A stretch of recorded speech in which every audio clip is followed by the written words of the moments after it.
Hi, welcome to our channel where we share the most intriguing stories.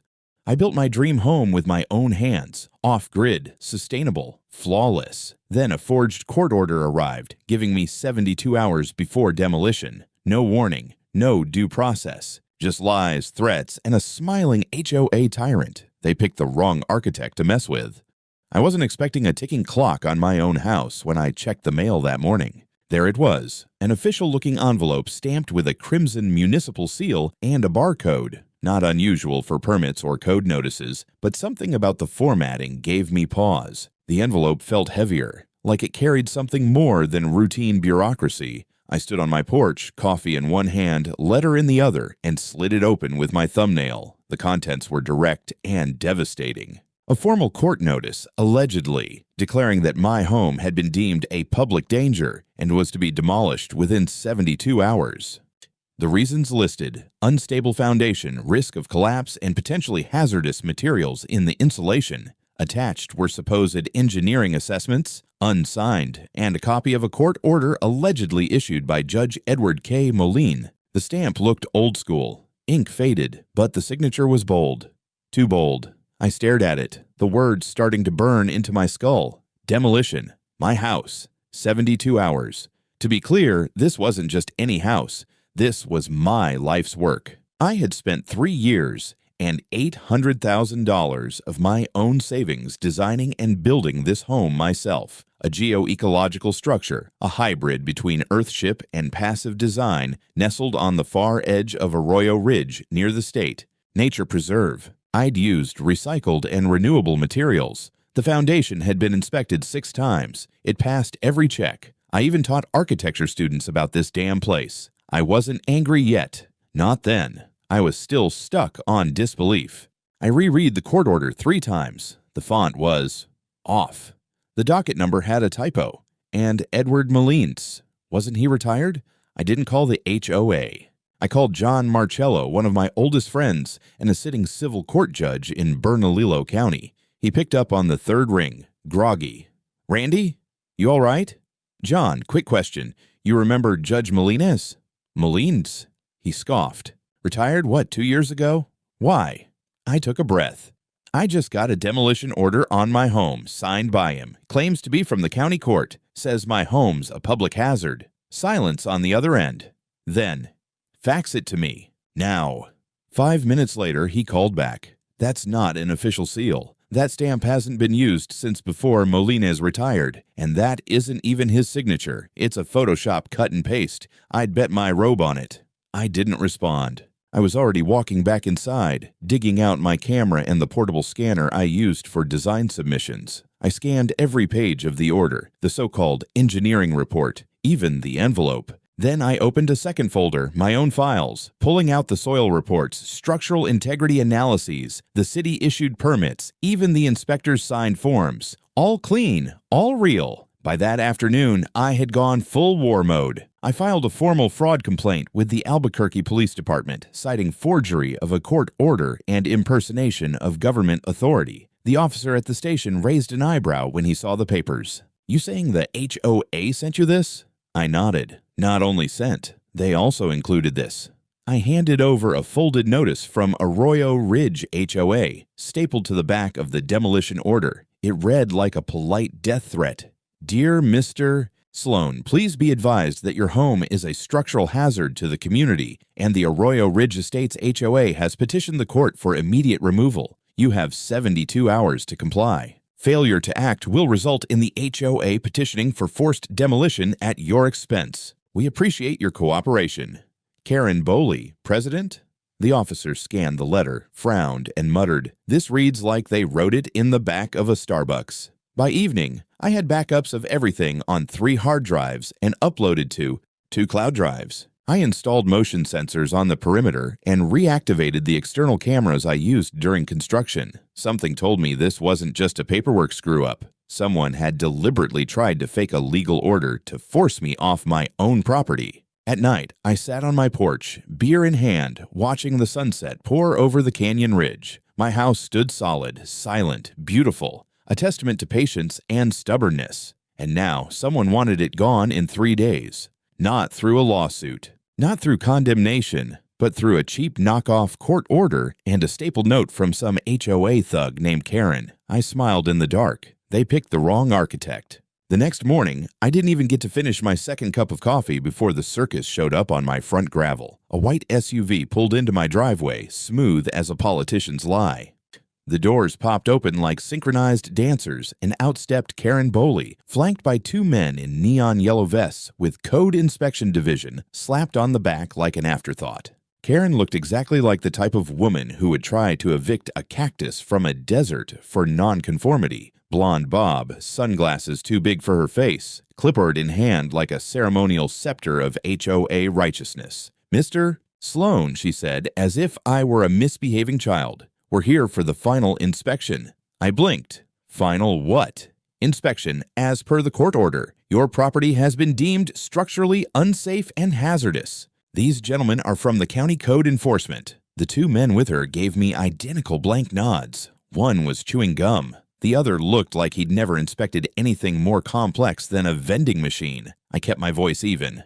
"You mean the same order signed by a dead judge with an expired seal and no court record of its issuance?" Karen blinked just once, like a lizard adjusting to new light. "That's a legal matter. What matters is that this home endangers the neighborhood, and as president of Arroyo Ridge Estates HOA, I have the duty—" "No, you don't," I said, pulling out my phone and hitting record. "This property was legally exempted from the HOA's jurisdiction in 2011.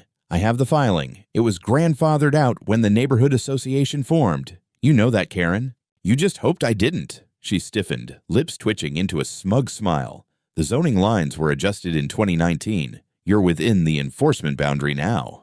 "Nope," I replied, flipping through my files on the tablet. "Only on paper, and only because you lobbied the county board. But the deed is clear. No encumbrances, no covenants, no HOA oversight, and certainly no right to enter." The gum-chewing inspector stepped forward, trying to break the standoff. "Sir, we're just here to look around."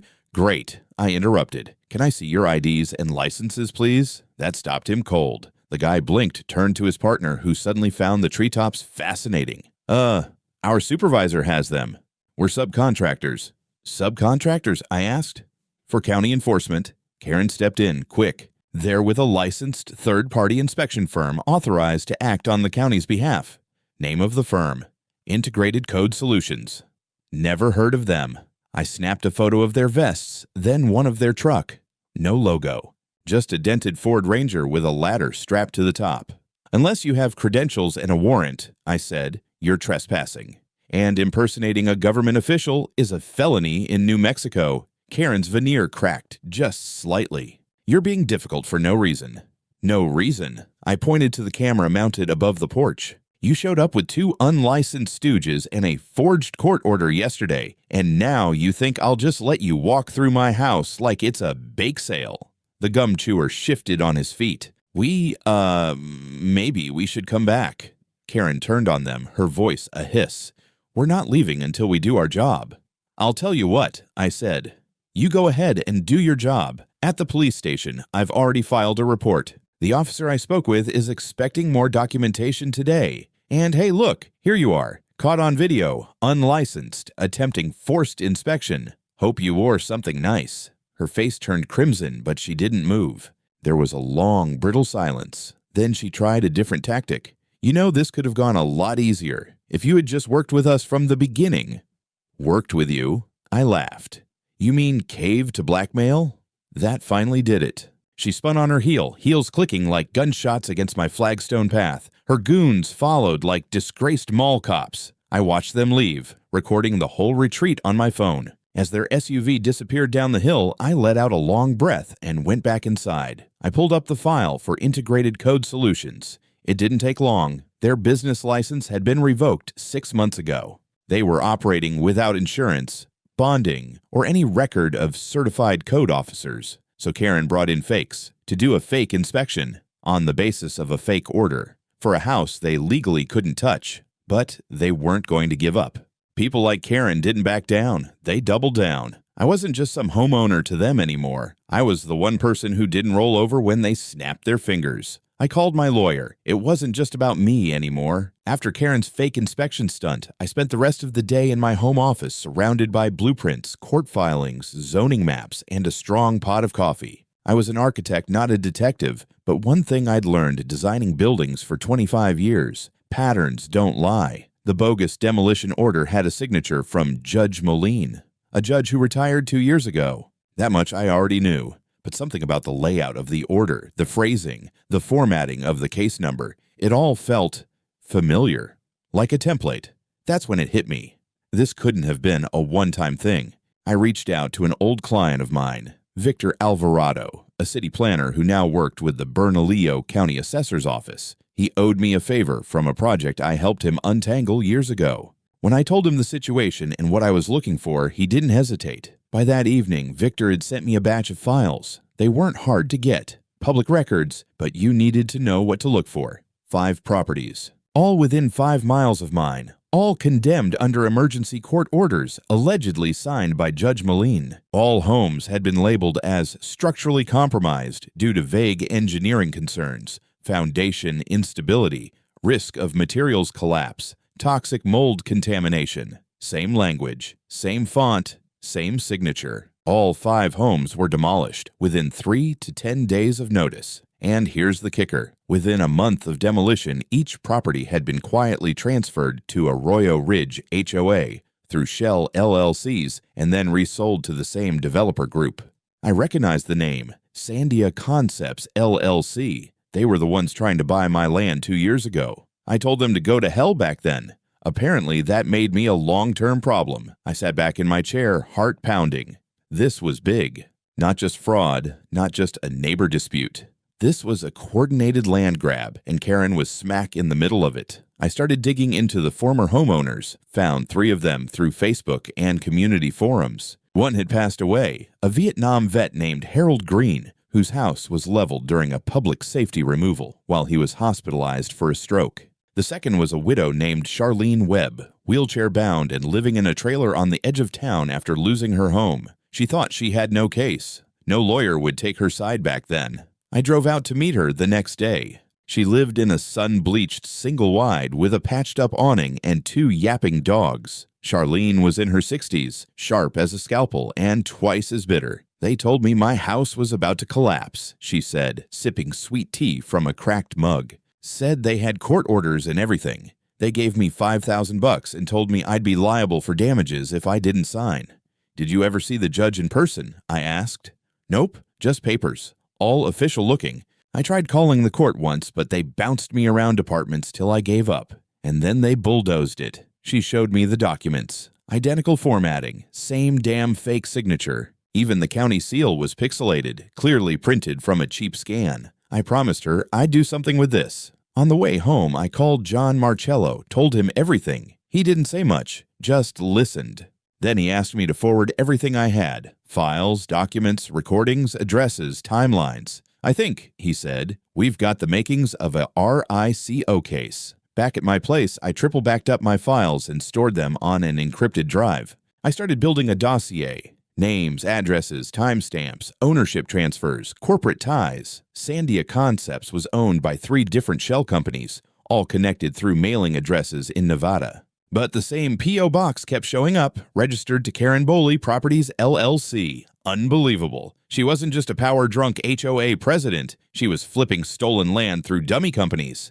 And I had the receipts. As I worked late into the night, I kept thinking about Charlene, about Harold, about how close I came to becoming number 6 on their list. The only difference? I didn't back down. Now I was going to find out just how deep this rabbit hole went. And I wasn't going to stop until someone went to prison. I wasn't sleeping much anymore, not because I couldn't, but because I didn't want to. Every time I shut my eyes, I imagined a bulldozer pulling up outside my house at dawn. So instead of sleeping, I kept digging. And then I made a decision.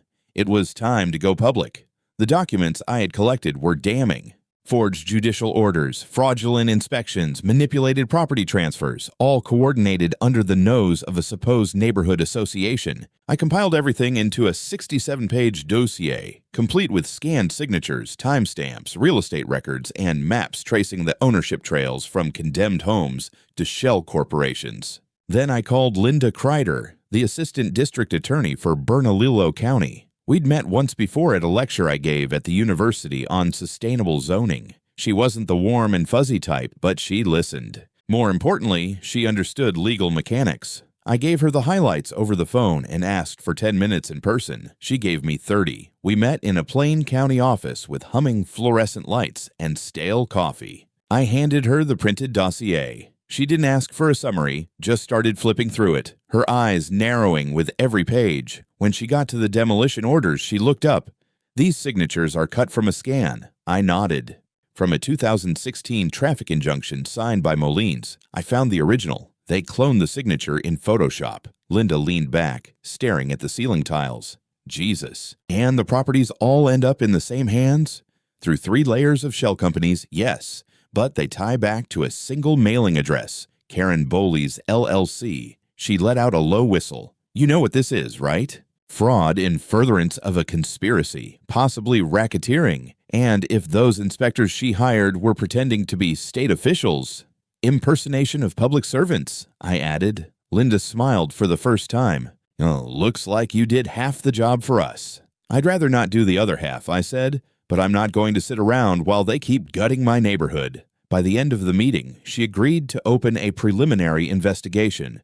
I left her office and immediately called my next move, the press. I reached out to Maya Torres, an investigative reporter at KRQE. I knew her work, sharp, fast, and surgically accurate. She didn't bother with puff pieces or HOA propaganda. I pitched the story and offered her everything I had. When I told her about the forged orders and the HOA's role in forced demolitions, she didn't even wait until I was done. "Can I be at your house by 6 tomorrow morning?" She showed up with a camera crew and a steel trap notebook. I walked her through the entire thing, showed her the fake court orders, the real deed to my land, the exemption from the HOA, the fake inspectors from last week. I played her the audio recording of Karen threatening me, and then the footage of her leaving my house when I called her bluff. She didn't say much during the walkthrough, but when we finished, she turned to me and said, "This isn't a story. This is a scandal." The segment aired that same night. They titled it "Forced Out, HOA Accused of Property Grab Using Fake Court Orders."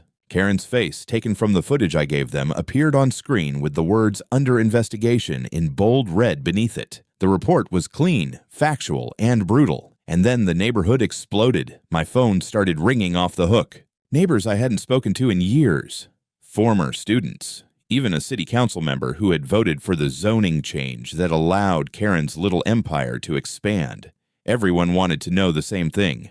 Is this real?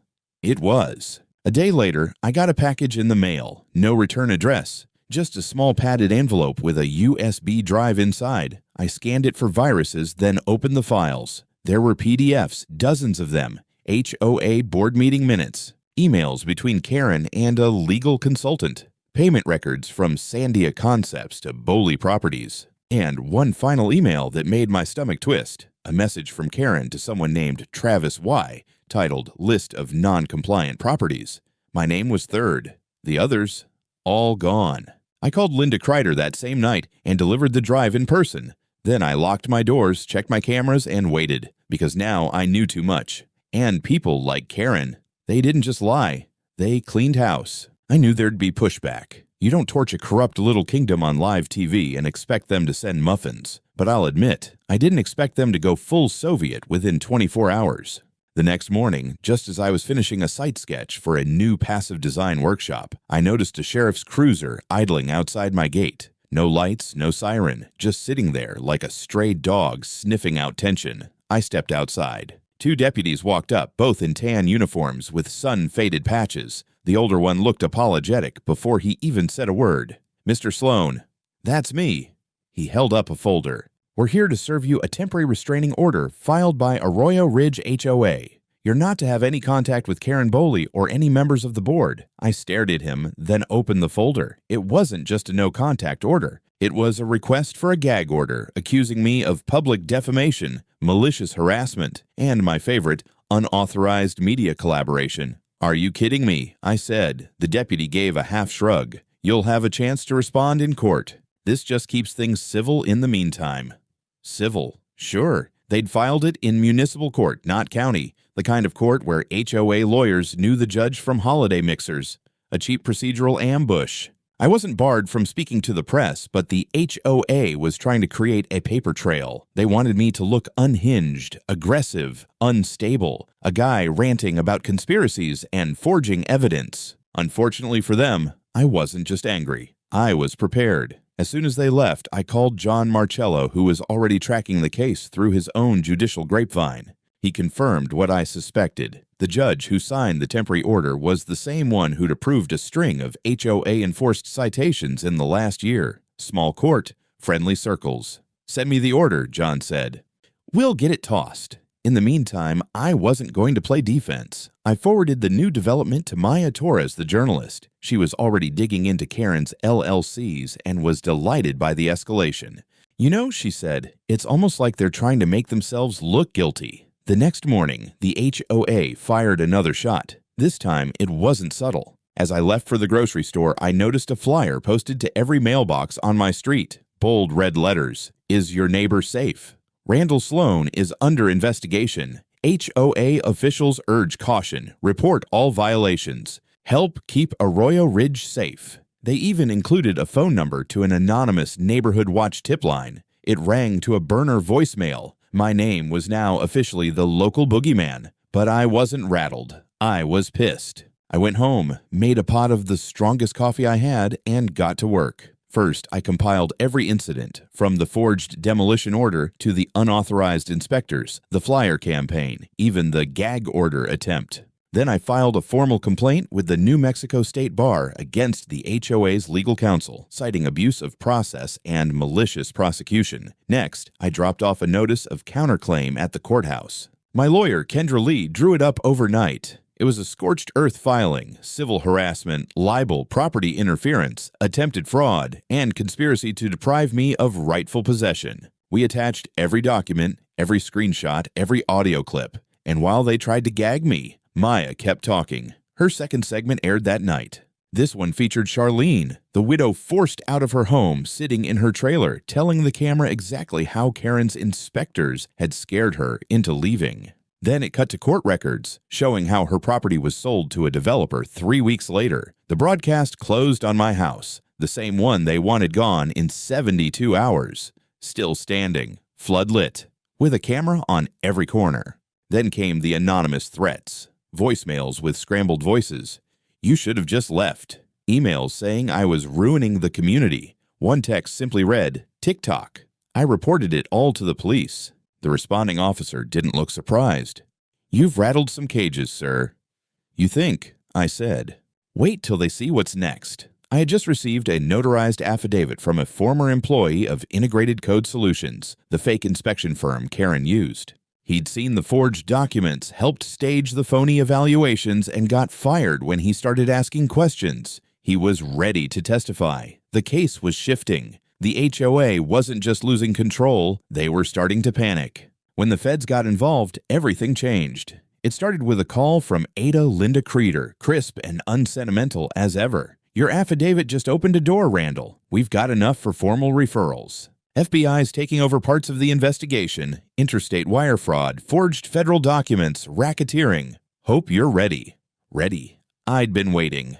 I met with the agents 2 days later at the regional field office, a beige box of a building with no signage and terrible coffee. The lead agent was Special Agent Cordell, mid-40s, calm, eyes like polished steel. His partner, Agent Heller, looked like she hadn't smiled since the Obama years. They didn't waste time. "We've reviewed the records from your contact at the assessor's office," Cordell said. "The title transfers, the demolition orders, the suspicious financial routing, all of it." Heller slid a folder across the table. "We've also confirmed that Integrated Code Solutions is not, and never has been, a licensed inspection firm in the state of New Mexico. Their listed business address is a UPS mailbox in Truth or Consequences." Truth or Consequences. You can't make this stuff up. They had also started tracing financial transactions, the real nail in the coffin. Turns out, Sandia Concepts had been receiving wire payments from Boley Properties LLC, sometimes through as many as 4 shell intermediaries, all registered in Nevada, Delaware, or Texas. But the moment money crossed state lines, that's federal jurisdiction. and Karen had been sloppy. One payment stood out, $95,000 sent to a Nevada shell company 2 days after Charlene Webb's property had been bulldozed. The memo line, consulting. The next morning, they executed their first 2 warrants, quietly, cleanly. The offices of Boley Properties and Sandia Concepts were both raided. Computers, hard drives, financial logs, all seized. That night, the story broke again. KRQE aired exclusive footage of federal agents removing boxes from a storage unit tied to Sandia Concepts. Maya didn't even need a dramatic voiceover this time. The footage spoke for itself. Karen's empire had officially hit DEFCON 1. Then came the arrests. 2 people from the law firm that issued the forged demolition orders were picked up on federal wire fraud and conspiracy charges. One of them, a man named Ron Talley, had been posing as a paralegal. Turned out he was a former real estate agent disbarred for fraud in Arizona. He cracked fast. Through Talley, the feds uncovered how the documents were made. They lifted old signatures from archived court PDFs, scanned in legacy seals from outdated court filings, and layered them onto blank templates created in Photoshop.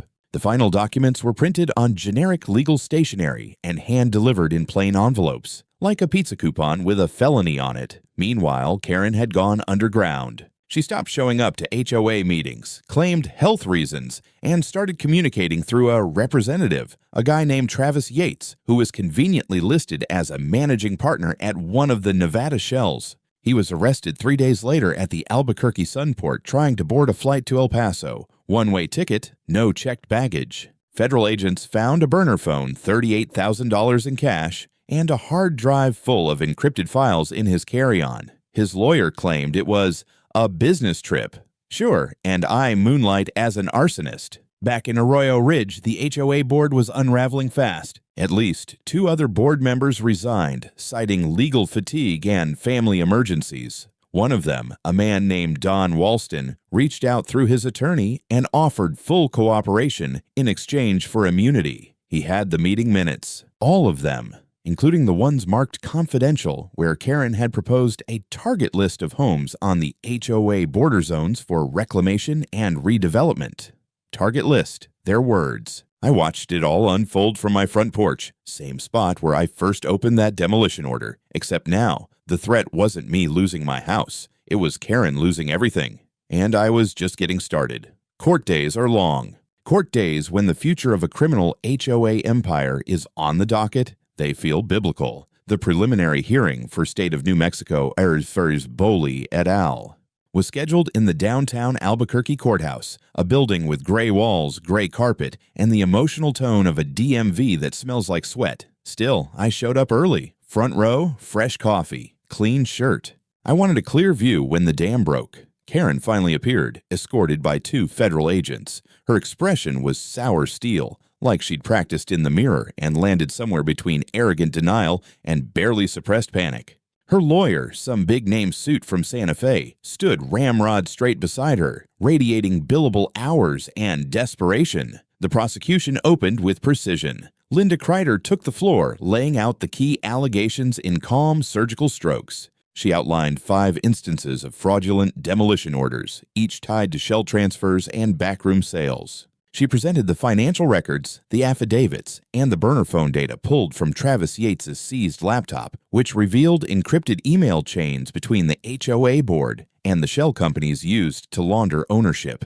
Then came the kicker, a testimony from Don Walston, former HOA treasurer. Under oath, he read aloud the board's reclamation memo, an internal document that framed the surrenders of private property as strategic community realignment. Strategic. Jesus. Karen's lawyer objected more times than I could count, but most were overruled. The documents were real. The money trails were clear. The fake court orders weren't just amateur Photoshop. They were the foundation of an entire illegal land acquisition scheme. The judge, Honorable Melissa Rainwater, didn't need convincing. After 3 days of hearings, she declared sufficient cause to move forward with criminal prosecution on charges including forgery of government documents, conspiracy to commit fraud, impersonation of public officials, racketeering under New Mexico state law, interference with property rights. But it didn't end there. Two victims, Charlene Webb and the daughter of Harold Green, gave impact statements. Charlene's was quiet but blistering. "You people stole my safety, my dignity, my home. You destroyed my life for a spreadsheet." Green's daughter held up a photo of her father's demolished house. "He died believing the government turned against him. He trusted you." The courtroom was silent. Karen didn't even flinch. The judge then ordered the following. All property seizures conducted via the fraudulent demolition orders were voided. The titles were to be returned to the original owners or estates within 90 days.